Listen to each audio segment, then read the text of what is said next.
올해 우리 대한교회가 복음의 능력으로 가정을 세워가는 해를 선포하고 달려가고 있는데요. 오늘은 2월 셋째 주기 때문에 우리 세 번째 가정 기도문을 함께 읽으면서 시작하도록 하겠습니다. 하나님 아버지, 복음의 능력으로 가정을 세워갈 때 복음 안에서 새로워진 나와 가족을 더욱 귀히 여기게 하옵소서. 새 사람답게 날마다 예수님의 성품이라는 새 옷을 입고 가정 안에서 용서와 사랑을 실제로 살아내게 하옵소서. 예수님의 이름으로 기도드립니다. 아멘.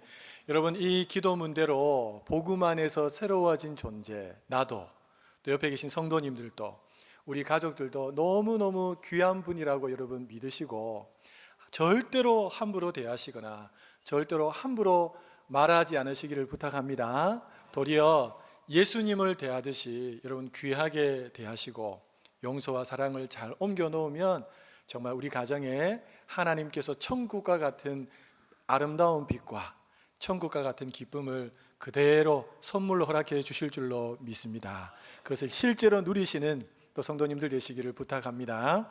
지난 1월 29일 방송된 특종 세상에 트로트 가수 중에 이순아 씨라는 분이 소개가 되었습니다. 이분이 출연을 했는데요, 뛰어난 가창력으로 공중파 경연대회에서 최종 우승을 했던 실력파 가수입니다. 이런 화려한 무대 위에서 노래하는 모습을 보면 이분에게는 큰 어려움 없이 순탄하게 무난하게 그런 삶을 살아왔겠구나 라고 생각할 수 있는데, 오히려 그 반대입니다. 이분의 이야기를 들어보면 참 쉽지 않은, 너무나도 고통스럽고 힘든 삶을 살아왔구나 라는 것이 느껴지고, 그러면서 이게 느껴지면 이분이 불렀던 노래의 가사 하나하나에 얼마나 삶의 무거운 무게들이 담겨져 있는지 느낄 수 있었습니다. 여러분, 어린 시절에 이순아 씨는 할아버지와 할머니, 그리고 1급 지적 장애인 아버지와 새어머니, 그리고 또 장애를 가진 두 여동생들과 함께 살았습니다. 총 7명의 식구가 살았지요. 할아버지와 할머니를 제외하면 이 이순아 씨만 유일하게 비장애인이었습니다. 그러다 보니까 어린 시절부터 장애를 가지고 있는 아버지와 새어머니, 또 두 여동생들을 돌봐야 됐기 때문에 가정의 손과 발의 역할을 일찍부터 감당하는 쉽지 않은 삶을 살았다는 것을 알 수가 있습니다.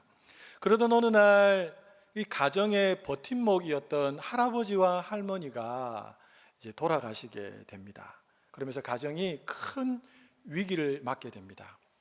두 분이 돌아가시고 난 다음에 흩어져 있던 친척들이 갑자기 찾아와서 이 가정의 전 재산이었던 밭과 논을 빼앗아 간 것입니다. 그래서 하루아침에 장애를 가진 부모님들과 여동생 또 이순아 씨가 흩어지게 된 것이죠. 당시 겨우 10대였던 이순아 씨는 이 절망 속에서도 무너지지 않고 반드시 내 손으로 우리 가족들을 다시 모으겠다라고 하는 결심을 품고 서울로 올라가게 됩니다. 그리고 그때부터 신문도 배달하고 식당 일도 하고 공장 일도 하고 이런저런 안 해본 일이 없을 정도로 다양한 일들을 하면서 악착같이 돈을 모으기 시작했습니다. 이런 피땀을 흘려서 수고에 수고를 해서 6년 만에 드디어 작은 새방을 마련하게 됩니다. 대단하지요? 그리고 난 다음에 흩어져 있던 시설과 시골로 흩어져 있던 가족들 한 사람 한 사람을 그 새방으로 다시 부르게 되고 함께 살게 됩니다.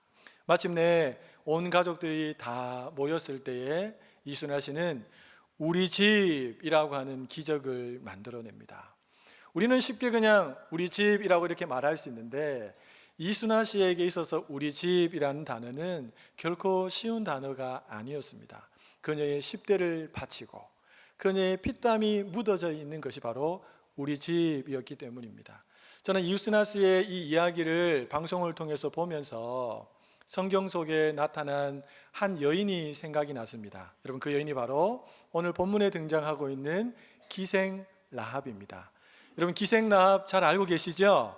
여리고성 이야기를 많이 들어보셔서 잘 아실 겁니다. 이 기생나합은 여리고성을 정탐하러 들어왔던 두 정탐꾼을 목숨 걸고 숨겨준 여인입니다.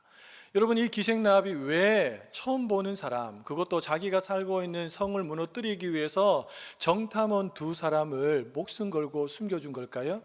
그 이유는 성경에 보면 이 이스라엘의 하나님에 대한 소문을 들었기 때문이다 라고 말합니다.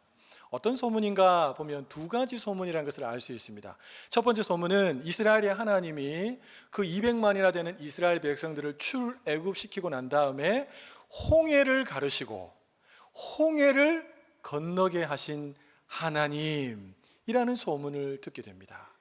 그리고 또 하나는 그 당시에 유명한 왕이었던 시온과 옥이라고 하는 그 왕들의 나라를 무너뜨리고 지금 여리고성을 향해서 오고 있다는 소문을 들은 것입니다.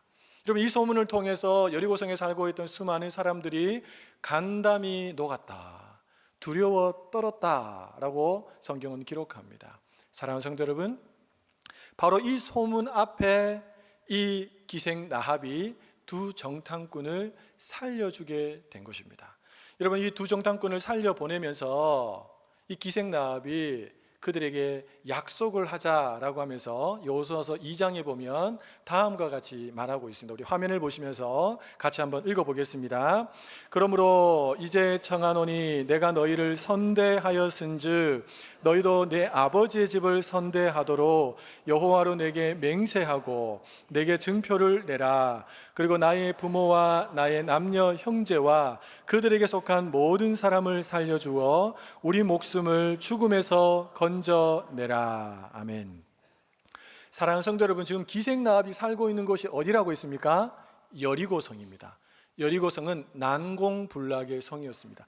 이중 성벽으로 되어 있는, 그 누구도 함부로 점령할 수 없는 대단한 성의 가장 안전한 곳에 살고 있었습니다. 그러나 기생나합은 지금 자신이 살고 있는 그 여리고성보다 훨씬 더 안전한 곳이 있는데, 그것은 바로 이스라엘 백성과 함께 하시는 하나님, 그 하나님이 가장 안전한 곳이다 라고 생각을 한 것입니다. 그렇기 때문에 이 기생나합은 자신의 목숨뿐만 아니라 자기 가족들의 운명을 여기에 건 것이죠.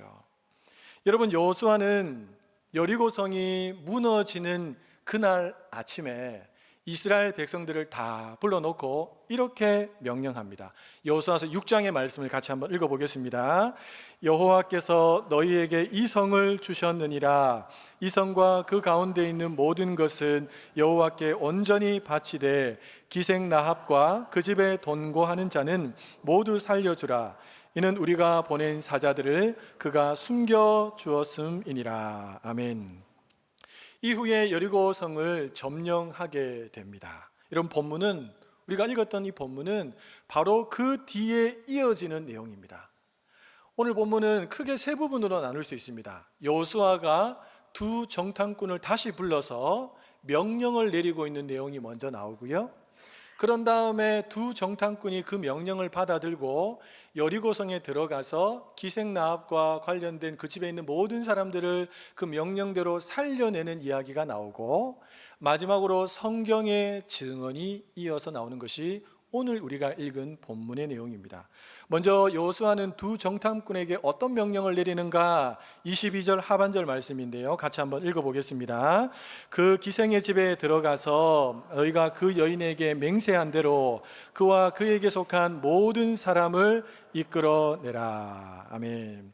여러분, 이 두 정탐꾼은 기생나합 집을 잘 알지 않습니까? 그 집에 찾아갑니다. 그리고 그 집 안에 있는 라합과 그의 가족, 친지, 모든 사람들을 다 구해냅니다. 그리고 난 다음에 성경은 이렇게 증언합니다. 라합과 그에게 속한 모든 것을 살렸다. 사랑하는 성도 여러분, 성경은 지금 다 죽이는 상황 속에서 4번이나 기생 라합과 그 집에 있는 모든 사람들을 살려내어라, 그리고 살려내고 성경은 또 증언하는 것처럼 살려내었다라고 이렇게 4번이나 성경은 반복해서 이야기를 합니다. 여러분, 그 이유가 뭘까요? 왜 이렇게 반복하고 있을까요? 기생나합에 대해서. 하나님은 믿음을 따라 산 사람과 그의 가족들을 반드시 살려내시는 분이라는 것을 강조하고 있는 것입니다. 어찌 보면 기생나합은 이스라엘 백성들 입장에서는 아무것도 아닌 존재입니다. 그렇지만 자기 백성 정탐꾼 2명을 살려주면서 한 그 약속 때문에 약속을 하나님 앞에서 어길 수 없었던 것이죠. 그래서 그 약속 때문에 이것을 살려내는 일, 하나님도 그 일을 알고 있다고 생각했던 것입니다. 아무튼 기생나합 한 사람으로 인해서 그와 그의 가족, 관계된 그 집안에 숨어있는 모든 사람들이 살아난 이야기가 바로 여호수아 6장의 말씀입니다. 그러니까 어찌 보면 여러분, 그 여리고성이 무너진 이야기보다 성경은 그 무너진 여리고성 안에서 살아난 기생나합과 관련된 가족들의 이야기에 더 초점을 맞추고 지금 우리에게 보여주고 있다는 것입니다. 여러분, 6장이 끝난 다음에 바로 7장이 이어져 나오는데 7장은 완전히 반대되는 이야기가 나옵니다. 바로 아간 한 사람의 탐욕으로 인해서 그와 그의 가족 전체가 죽게 된 이야기, 그 이야기가 바로 7장에 이어서 나옵니다.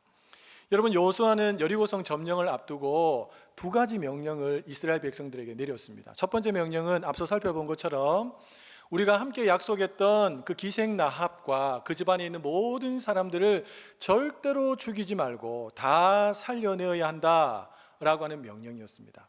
2번째 명령은 뭐냐 하면 너희들이 여리고성을 무너뜨리고 난 다음에 그곳에 속한 모든 것들은 하나님께 온전히 바쳐진 것이니까 생명이 있는 것들은 거의 다 죽이고, 이것은 하나님이 철저하게 멸하라고 하신 겁니다. 헤렘이라고 하는 진멸을 상징하는 것이고, 그리고 은금과 관련된 재산과 관련된 것들은 하나님께 다 바쳐진 것이니까 절대로 너희가 손을 대면 안 된다라고 하는 명령을 여호수아가 이스라엘 백성 전체에게 해주었습니다. 그런데 여러분, 아간이 하나님께 온전히 바쳐진 그것에 손을 댑니다. 그로 인해서 어떻게 됩니까? 그 다음 전투가 아이성 전투였습니다. 아이성은 여리고성에 비하면 보잘것없는 성이었습니다. 그래서 크게 마음을 쏟지 않아도 얼마든지 정복할 수 있는 성이라고 생각하고 군사를 보냈습니다. 그런데 웬걸요? 이 전투에서 이스라엘이 처참하게 집니다. 이 전쟁에서 36명이 성경에 보니까 쳐 죽었다, 비참하게 죽었다는 것입니다. 이 사실이 여호수아의 귀에 전해지고 이스라엘 백성들에게 전해졌을 때에 온 이스라엘 백성들이 두려움을 느끼기 시작했습니다. 도대체 어떻게 된 일인가? 정말 하나님이 우리를 도우시는 것이 맞는가? 이런 마음이 들었겠지요. 여러분, 여호수아는 그 즉시로 하나님 앞에 엎드립니다. 하나님, 도대체 왜 우리가 이 전쟁에서 패하게 된 것입니까? 하나님, 도대체 왜 이러십니까? 라고 물었겠지요. 그러자 하나님께서 여호수아에게 말씀하십니다. 내가 절대로 취하지 말라고 했던 것, 나에게 온전히 바쳐진 것을 누군가가 훔쳐서 숨긴 사람이 있다. 그 사람을 제거하지 않으면 너희들이 절대로 저 아이성을 정복할 수 없다 라는 말씀을 주시고, 하나님은 더불어서 여호수아에게 어떻게 하면 그 사람을 찾아낼 수 있는지 방법을 알려주셨습니다. 여러분, 다음 날 아침에 하나님이 알려주신 방법대로 여호수아가 제비뽑기를 준비해 옵니다. 이스라엘의 12지파를 대표하는 각 사람들을 앞으로 불러냅니다. 제비를 뽑게 합니다. 제비를 뽑아서 한 지파가 딱 걸립니다. 나머지 11지파는 다 돌아가고 한 지파가 뽑혔는데 그 한 지파 안에 족속들이 있습니다. 족속들에 관련된 사람들을 다 다시 불러냅니다. 그 족속들이 다시 제비를 뽑는데 한 족속이 딱 뽑혔습니다. 그 족속 안에 또 가족들이 쫙 있습니다. 가족을 대표하는 사람들이 또 나옵니다. 그래서 가족을 대표하는 사람이 또 뽑습니다. 그리고 그 가족이 뽑히고 그 가족 안에서 남자들이 있지 않습니까? 남자들이 다 나와서 마지막으로 뽑습니다. 그래서 마지막에 걸린 사람이 누구라고요? 아간입니다. 아간. 사랑하는 성도 여러분, 하나님은 이 여호수아가 하나님께 엎드렸을 때에 여호수아야, 나에게 온전히 바쳐진 재물, 그것에 손을 댄 사람이 있는데 그 사람은 아간이다. 유다 지파에 속한 아간이다. 그를 잡아내어서 그를 불살라라. 이렇게 말씀하셔도 쉽게 해결이 되는데 왜 하나님은 온 이스라엘 백성들이 집중하게끔 제비뽑기라고 하는 방법을 통해서 4차례나 걸쳐서 아간을 찾아내게 하신 걸까요? 여러분, 여기에는 하나님의 의도가 있습니다. 하나님은 어떤 죄인이든지 반드시 찾아내시는 분이라는 겁니다. 아무리 죄를 숨기고 완전 범죄인 것처럼 다 했다 할지라도 하나님은 누가 죄인인지를 정확하게 알고 계신다. 이 사실을 온 이스라엘 백성들에게 제비뽑기 방법을 통해서 하나님은 알려주신 것입니다. 두 번째는 여러분, 제비를 뽑는 과정 속에서 여러분, 아간의 마음이 어땠을까요? 설마 내가 뽑히겠나? 이런 마음이 아니겠습니까? 그런데 자기 지파가 뽑히고 자기 족속이 뽑히고 자기 가족이 뽑히고 그리고 마지막에 나가서 남자 중에 자기가 뽑힌 겁니다. 여러분, 아간이 이렇게 모든 것이 드러났을 때에 그가 자신의 잘못을 인정하긴 합니다. 그러나 여러분, 하나님이 제비뽑기의 과정을 통해서 아간에게 정말 하고 싶으셨던 말씀은 지금이라도 회개하라는 겁니다. 회개할 기회가 있을 때 회개하라는 것입니다. 그런데 아간은 끝까지 버텼습니다. 그래서 그는 그 마지막 최종 인물로 올라가게 된 것이죠. 사랑하는 성도 여러분, 이 아간의 어리석음, 하나님께서 정확하게 알고 있다는 것을 알며도 불구하고 회개하지 않았던 이 아간의 어리석음, 우리의 모습은 아닌지 우리가 한번 돌아볼 필요가 있습니다. 여러분, 아간이 자신의 범죄를 인정했다는 것은 회개했다는 것이 아닙니다. 다 들통났으니까 이제 빼도 박도 못하니까 어쩔 수 없이 인정하게 된 것입니다. 여러분, 하나님께서는 이 제비뽑기 전에 여호수아를 통해서 그 범죄한 사람이 드러났을 때 그 범죄한 사람을 어떻게 처리해야 되는지도 이미 다 말씀해 주셨습니다. 우리 여호수아서 7장 15절 상반절 말씀인데요, 우리 같이 한번 읽어보도록 하겠습니다. 온전히 바친 물건을 가진 자로 뽑힌 자를 불사르되 그와 그의 모든 소유를 그리하라. 여러분, 이 말씀대로 아간은 자신이 훔친 물건뿐만 아니라 자신의 아들들 몇 명인지 모르겠습니다. 그리고 자신의 딸들 몇 명인지 모르겠습니다. 그리고 소들, 나귀들, 양들, 심지어 장막과 그와 관련된 속한 모든 것들을 함께 이끌고 아골 골짜기로 갑니다. 그리고 그들을 다 그 골짜기에 몰아넣고 이스라엘 사람들이 돌을 들어서, 보통 돌을 들어 사람을 쳐 죽일 때는 자기 머리만한 돌을 든다고 합니다. 그 돌을 들고 한꺼번에 집어 던지기 시작한 것입니다. 여러분, 돌에 맞아서 피가 철철 흐르고 고통스러운 그 소리를 지르는 그 모습 상상만 해도 끔찍하지 않겠습니까? 아간과 그의 아들들과 딸들과 소와 나귀와 양들까지 다 비참하게 돌에 맞아서 고통 가운데 있습니다. 그리고 그 자리를 불살라 버립니다. 그리고 마지막에는요, 많은 돌들을 가지고 와서 돌 무더기를 만들어 버립니다. 여러분, 그곳이 바로 아골 골짜기입니다. 아간의 죽음은 이해할 수 있지만 왜 그 아들들과 딸들까지 이렇게 비참하게, 가혹하게, 지나치다고 여길 수 있을 만큼 그렇게 하나님은 죽이라고 하신 걸까? 우리는 질문할 수 있습니다. 여러분, 성경학자들은 한 2가지 정도 이유를 듭니다. 첫 번째는 당시 한 텐트 안에 거주했던 가족 구조상으로 봤을 때 그 가족 구성원들이 아간이 몰래 훔쳐온 것들을 모를 리가 없었을 것이다. 그리고 땅을 파서 거기에다가 숨겨두는 것을 모르지 않았을 것이다. 알고도 방관했거나 아니면 도와줬을 것이다 라고 추측을 합니다. 첫 번째입니다. 두 번째는 이 죄가 단순히 작은 죄가 아니고 공동체 전체의 거룩을 해치는 아주 무시무시한 죄라는 것을 아셨기에 하나님께서 진멸하도록 하셨다는 것입니다. 아무튼 중요한 것은 여러분, 아간 한 사람의 욕심, 탐욕, 불신앙으로 인해서 그와 그의 가족 전체가 다 죽임을 당했다는 것입니다. 사랑하는 성도 여러분, 라합은 곧 멸망할 여리고성에 살고 있던 이방 여인이었습니다. 라합은 자신의 몸을 팔아서 가족들을 먹여 살리는 사회적으로 보면 가장 낮은 계층에 있는 사람이었습니다. 그녀에게 가진 것이라고는, 내세울 것이라고는 거의 없었던 인물이 바로 라합입니다. 그러나 아간은 어떤 사람일까요? 여러분, 아간은 이스라엘 12지파 중에서 가장 강력한 지파였던 유다 지파에 속한 사람이었고, 그는 한 족속의 그 가문의 어른이었습니다.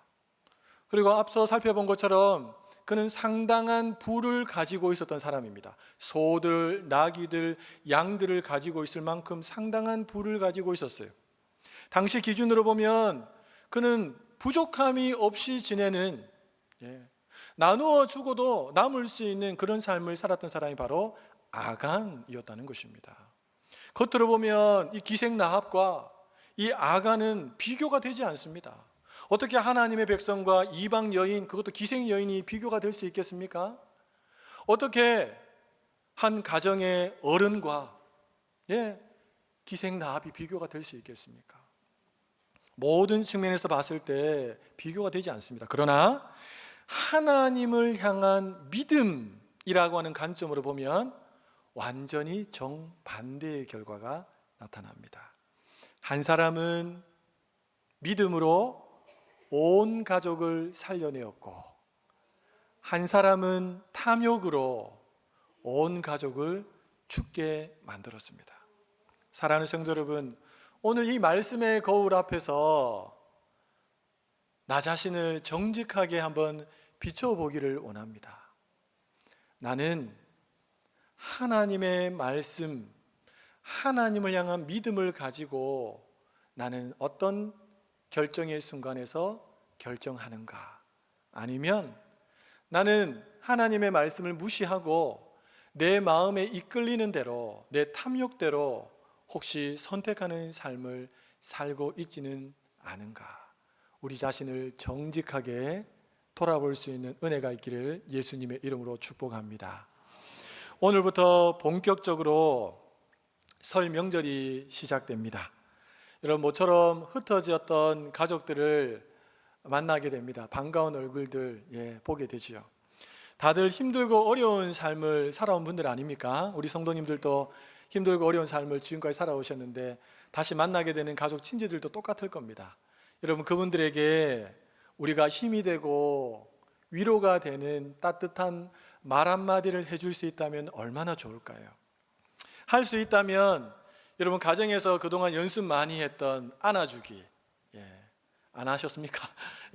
안아주기 한번 이렇게 형님 반갑습니다, 누님 반갑습니다, 어머니 반갑습니다 이러면서 한 번씩 안아주면 얼마나 더 위로가 되고 힘이 되겠습니까? 그리고 꼭 한 가지 기억하셨으면 좋겠습니다. 그것은 뭐냐 하면 한 사람의 믿음이 온 가족의 영적인 방향을 바꿀 수 있다라는 것입니다. 여러분, 이것을 안다면 가족을 위해서, 특별히 가족 중에서 앞장서 있는 부모님들을 위해서 기도할 수밖에 없습니다. 그렇죠? 왜냐하면 그 부모님이 어떻게 결정하느냐에 따라서 그 자녀들은 똑같은 영향력을 고스란히 받을 수밖에 없기 때문입니다.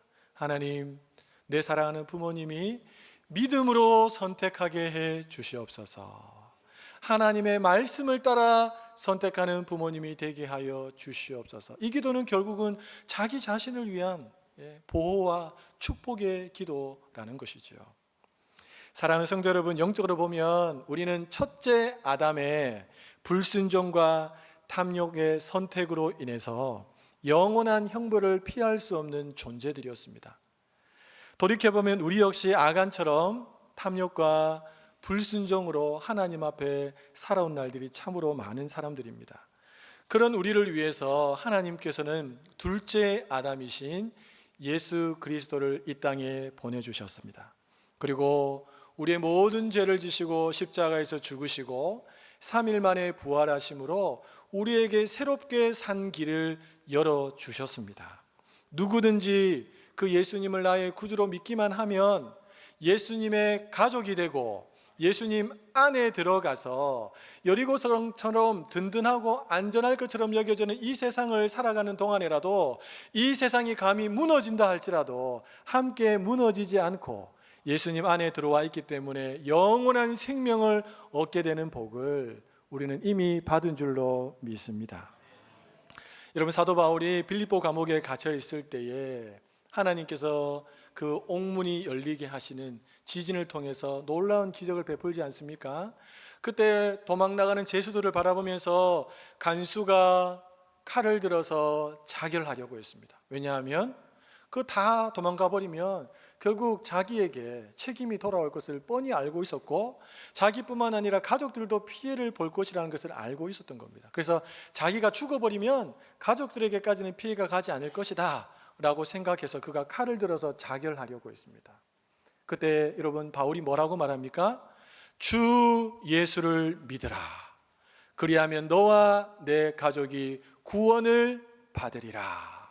이 말을 듣고 이 간수가 칼을 내려놓고 바울과 실라를 자기의 집으로 모셔가서 상처를 싸매어주고 바울과 실라가 전해주는 복음을 듣고 그도 하나님의 자녀가 되고 그의 가족들도 하나님의 자녀가 되는 새롭고 산 길에 동참하게 된 것입니다. 사랑하는 여러분, 가수 이순아 씨가 5살 때 친어머니가 지적장애 1급 아버지의 폭력 그리고 고된 삶을 견디지 못하고 집을 도망쳐 나갔다고 합니다. 어린 나이에 집을 나간 그 어머니를 보고 이순아 씨가 얼마나 어머니가 원망이 되었겠습니까? 용서가 안 됐겠죠. 또 얼마나 어머니가 보고 싶었을까요? 할아버지는 할 수 없이 새 어머니를 허락하는데 그 새 어머니도 지적장애 1급이었다고 합니다. 여러분, 이순아 씨가 나이가 들면서 지금 이제 거의 50쯤 됐거든요. 나이가 들면서 그때 그 어머니의 그 행동이 이해가 되기 시작했다고 합니다. 여러분, 이해가 되기 시작했다는 말은 뭡니까? 용서할 마음이 생겼다는 것이고 더 나아가서 그 어머니를 사랑하는 마음도 생겼다는 것입니다. 여러분, 이해가 되면 그 다음에 나오는 게 뭐라고 했습니까? 용납입니다. 용납이 되면 희생할 수 있습니다. 그래서 이해와 용납과 희생을 더한 것을 사랑이라고 했습니다. 여러분, 사랑은 내 방식대로 하는 것이 아닙니다. 사랑은 내 사랑하는 가족들에게 사랑할 때 내 방식대로 강요하면서 하는 것은 사랑이 아닙니다. 상대방이 원하는 방식대로 해주는 것이 진짜 사랑입니다. 하나님이 우리가 원하는 방식대로 다가오셨지 않습니까?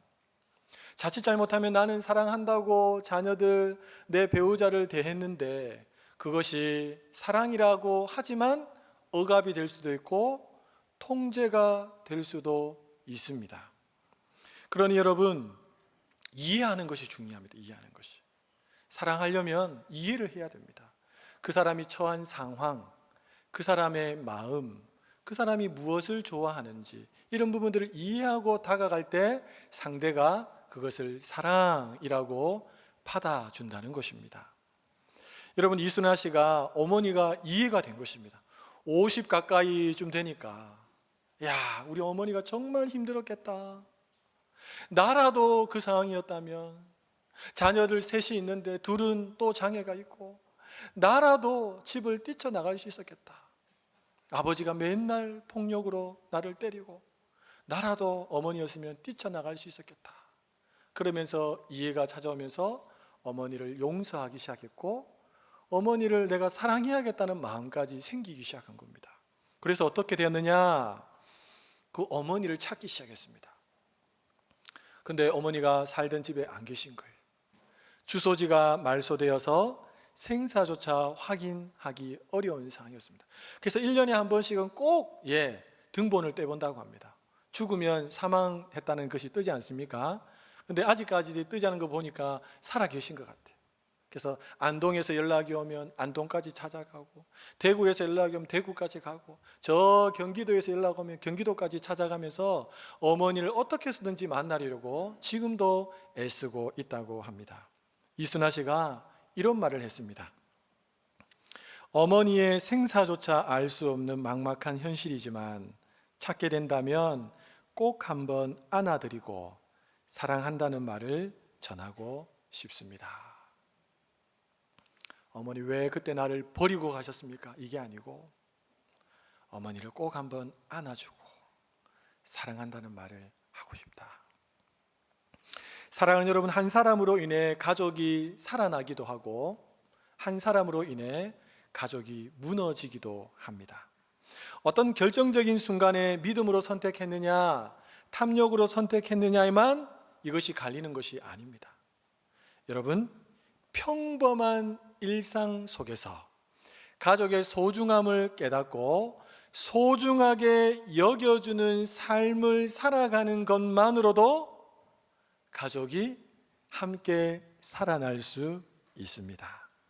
여러분, 이번 설명절을 맞아서 모처럼 얼굴을 보고 같은 공간에 머물게 되는 가족 친지들에게 꼭 한번 여러분 사랑합니다, 고맙습니다, 감사합니다 라는 말을 건네보시기를 바랍니다.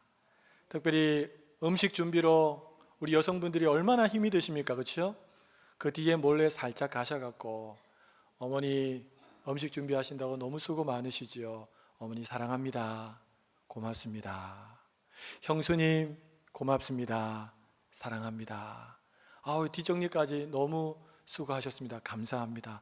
이렇게 말 한마디 던지면 여러분 그분들에게 한우 세트 주는 선물보다 더 평생에 오래 남는 그런 마음에 좋은 선물이 될 줄로 믿습니다. 그러니 꼭 하시기 바랍니다. 자, 연습 한번 해보도록 하겠습니다. 옆에 계신 분들에게 사랑합니다, 감사합니다, 고맙습니다, 수고 많으십니다, 마지막입니다, 덕분입니다. 여러분, 가족들, 친지들 중에는 친한 분들도 계시겠지만 오랜 시간 동안 무슨 이유 때문인지 모르겠지만 관계가 서먹서먹한 분들도 분명히 있을 겁니다. 여러분, 언제까지 서먹서먹하게 지내시겠습니까? 믿음의 사람답게 여러분이 이번 명절에 먼저 다가가셔서 손도 잡아주시고 한번 웃어주시기 바랍니다. 많은 말이 필요하지 않습니다. 그냥 따뜻하게 잡아주는 그 손길, 환하게 웃어주는 그 미소만으로도 오랫동안 서먹서먹했던 관계가 풀려질 수도 있습니다. 그리고 또 하나 할 수 있다면 여러분, 식사하기 전에 제가 한번 우리 가족들 축복하면서 기도 한번 해도 되겠습니까? 라고 하고 용기를 내서 여러분 가족들을 축복하는 기도를 한번 해보시면 어떻겠습니까? 축복 기도한다는데 거절하시는 분이 계시겠습니까? 두 분은 계실 겁니다. 그러나 대부분의 분들은 그래 한번 기도 한번 하자 이렇게 하면서 기도를 하라고 해주실 겁니다. 여러분, 한 사람의 기도, 한 사람의 믿음이 가족 전체의 영적인 방향을 바꿀 수 있습니다. 이번 설명절 저는 우리 사랑하는 성도님들이 바로 그 한 사람, 가족 전체를 믿음의 결단으로 살려내었던 기생 라합과 같은 그 믿음의 결단을 하고 실제 삶으로 옮길 수 있는 그 한 사람이 되시기를 예수님의 이름으로 축복합니다. 사랑하는 성도 여러분, 설명절을 맞아서 믿음으로 선택하겠다는 결심, 오직 사랑으로 살겠다는 결심을 품으셔서 여러분들을 통해서 여러분도 살고 여러분과 관계된 모든 가족 친지들도 함께 살아나는 그런 은혜를 누리게 되시기를 예수님의 이름으로 축복합니다.